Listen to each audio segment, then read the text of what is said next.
इस बार 2025 में सरकार की तरफ से सभी किसानों को एक बहुत बड़ा तोहफा मिल सकता है। अगर आपके पास थोड़ी बहुत भी जमीन है और अभी तक आपको प्रधानमंत्री किसान सम्मान निधि योजना के तहत साल में 6,000 रुपए का बेनिफिट नहीं मिल रहा है, तो आज ही इस योजना में आप घर बैठे अपने मोबाइल फोन के माध्यम से अप्लाई कीजिए, क्योंकि अब इस योजना की धनराशि को बढ़ाने की बात चल रही है। 2025 में नए बजट के पेश होने के बाद हो सकता है कि किसानों को 12,000 रुपए सालाना प्राप्त होना शुरू हो जाए। तो अगर आपने अभी तक पीएम किसान सम्मान निधि योजना में अप्लाई नहीं किया है, तो आज की इस वीडियो में हम आपको इसका कंप्लीट प्रोसेस बताने वाले हैं कि आप अपने घर बैठे मोबाइल फोन के माध्यम से इस योजना में सिर्फ आधार कार्ड के माध्यम से कैसे अप्लाई करेंगे। देश के सभी किसानों के लिए एक बड़ी खबर यह भी आ चुकी है। प्रधानमंत्री नरेंद्र मोदी जी 24 फरवरी 2025 को बिहार के दौरे पर आ रहे हैं और इसी दिन बिहार के भागलपुर से पीएम किसान सम्मान निधि योजना की 19वीं किस्त भी ट्रांसफर की जाएगी।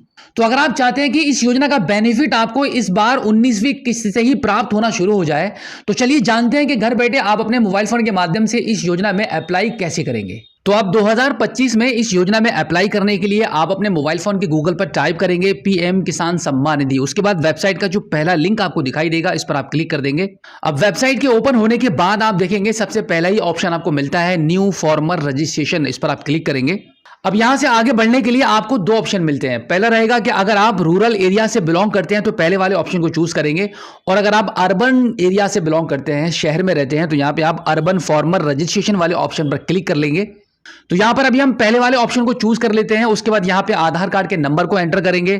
अब यहां पर आपका मोबाइल नंबर एंटर करेंगे। उसके बाद यहां से आपका स्टेट चूज कर लेंगे। स्टेट चूज करने के बाद अब इस कैप्चा कोड को यहां पे फिल करेंगे और गेट ओटीपी वाले ऑप्शन पर आप क्लिक कर देंगे। अब आपके एंटर किए गए इस मोबाइल नंबर पर 4 अंकों का एक ओटीपी चला जाएगा। उस ओटीपी को यहां पे एंटर करेंगे और इस कैप्चा कोड को यहां पे फिल करेंगे और फाइनली सबमिट कर देंगे। सबमिट करने के बाद अब आपके आधार कार्ड के रजिस्टर्ड मोबाइल नंबर पर यूआईडीआई की तरफ से ई-केवाईसी करने के लिए 6 अंकों का एक ओटीपी चला जाएगा। उस ओटीपी को यहां पे एंटर करेंगे। उससे पहले आप देखेंगे ये जो कैप्चा कोड है आपका बदल चुका है। अब इस कैप्चा कोड को यहां से पुराने वाले कैप्चा कोड को हटाएंगे और इस नए कैप्चा कोड को यहां पे एंटर करेंगे। उसके बाद आपका यहां पे यूआईडीआई की तरफ से नया ओटीपी आपको प्राप्त हुआ है, उस ओटीपी को यहां पे एंटर करेंगे और उसके बाद वेरीफाई आधार वाले ऑप्शन पर क्लिक कर देंगे। अब यहां पर आप देखेंगे आपके स्टेट का नाम यहां पर आपको शो हो रहा है। इसके जस्ट नीचे आपका डिस्ट्रिक्ट, सब डिस्ट्रिक्ट, ब्लॉक और विलेज का नाम आपको चूज करना होगा।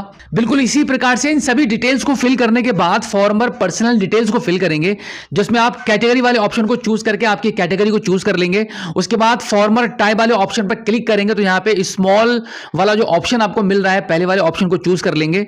अब इसके बाद स्क्रीन को थोड़ा सा ऊपर की साइड में स्क्रॉल करेंगे तो आप देखेंगे यहाँ पे आपका मोबाइल नंबर, आपका एड्रेस, हस्बैंड नेम या फादर नेम आधार कार्ड के मुताबिक ऑलरेडी यहाँ पे फिल हो चुका है। अब इसके बाद आपको एक ऑप्शन मिलता है लैंड रजिस्ट्रेशन आईडी। इसमें आपको कुछ भी नहीं फिल करना है। अब आगे आप देखेंगे राशन कार्ड नंबर। अगर आपके पास राशन कार्ड है तो यहाँ पे आपके राशन कार्ड के नंबर को फिल कर सकते हैं, अदरवाइज आप इसको भी ब्लैंक छोड़ दीजिए। अब आपकी डेट ऑफ बर्थ के जस्ट नीचे आप देखेंगे यहाँ पे पीएम किसान मानधन योजना का ऑप्शन आपको मिल रहा है। इस पर आप क्लिक करेंगे तो यहाँ पर आपको नो वाले ऑप्शन पर क्लिक करना है। अब इसके बाद ओनरशिप लैंड होल्डिंग वाले ऑप्शन में आपके खेत की डिटेल्स यहाँ पे फिल की जाएंगी, जिसमें यहाँ पर आपको आपकी जमीन की डिटेल्स को एंटर करने के लिए दो ऑप्शन मिल रहे हैं, जिसमें पहला रहेगा सिंगल और दूसरा है ज्वाइंट।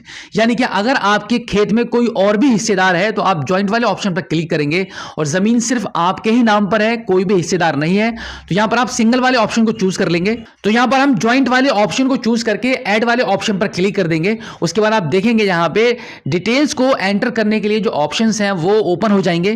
तो सबसे पहले यहां पर आपका खाता नंबर यानी कि सर्वे नंबर एंटर करेंगे, जो आपकी फर्द पर यानी कि जो आपकी खतौनी होती है उस पर आपको प्राप्त हो जाता है। और इसके जस्ट नीचे आपका खसरा नंबर एंटर होगा एंड देन एरिया। ये सभी डिटेल्स आपकी खतौनी पर लिखी हुई मिल जाती हैं। आप स्क्रीन पर देख सकते हैं कि कुछ इस प्रकार से आपको आपकी तहसील में जाकर आपकी खतौनी की कॉपी निकलवानी होती है, जिस पर आपको ये सभी डिटेल्स मिल जाती हैं। अब इसके बाद यहां पर आपको लैंड ट्रांसफर स्टेटस चूज करना होता है।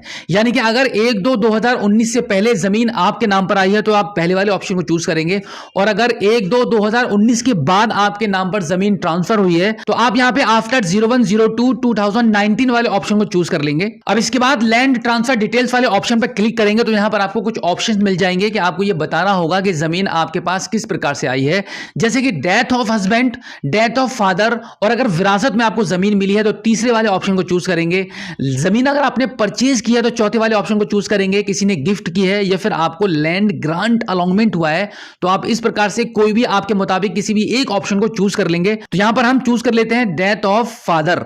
अब इसके बाद लैंड डेट वेस्टिंग वाले ऑप्शन पर क्लिक करेंगे तो कैलेंडर ओपन हो जाएगा, यानी कि कौन सी डेट में ये जमीन आपके नाम पर आई है उस डेट को आप यहां से चूज कर लेंगे। अब इसके बाद पट्टा नंबर आरएफए में नो वाले ऑप्शन को चूज करेंगे और यहां पर आइडेंटिटी ऑफ प्रीवियस ओनर में आधार कार्ड का नंबर एंटर करेंगे। जैसे कि लैंड ट्रांसफर डिटेल्स में डेथ ऑफ फादर वाले ऑप्शन को चूज किया है तो यहां पे आपके फादर के आधार कार्ड के नंबर को एंटर करेंगे।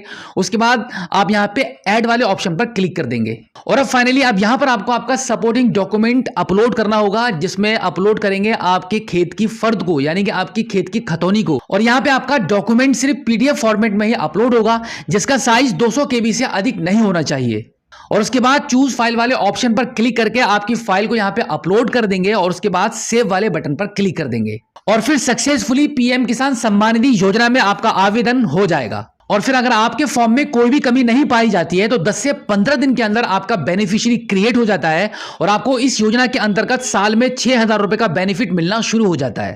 तो यह था पीएम किसान सम्मान निधि योजना में अप्लाई करने का काफी आसान प्रोसेस। बिल्कुल इसी तरीके से आप घर बैठे कभी भी अपने मोबाइल फोन के माध्यम से इस योजना में अप्लाई कर सकते हैं और फिर 10 से 15 दिन के अंदर ही आपका बेनिफिशियरी क्रिएट कर दिया जाता है। जैसे कि मैंने आपको बताया कि 19वीं किस्त का आने का समय हो चुका है, सरकार ने यह डिसाइड कर लिया है कि कब आपको यह पैसा प्राप्त होगा, तो इस वजह से इस योजना में आवेदन होना शुरू हो चुके हैं और बहुत जल्दी जल्दी बेनिफिशियरी भी क्रिएट हो रहे हैं।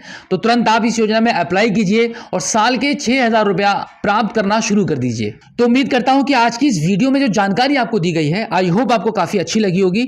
अगर आप पहली बार हमारे स्मार्ट शॉप यूट्यूब चैनल पर आए हैं और अभी तक आपने हमें सब्सक्राइब नहीं किया है तो प्लीज एक बार सब्सक्राइब जरूर कीजिए और बेल आइकन को भी प्रेस कीजिएगा। तो चलिए दोस्तों, मिलते हैं आपसे किसी और एक अगली वीडियो में एक नई जानकारी के साथ, एक नई अपडेट के साथ और एक नए जोश के साथ। तब तक के लिए जय हिंद।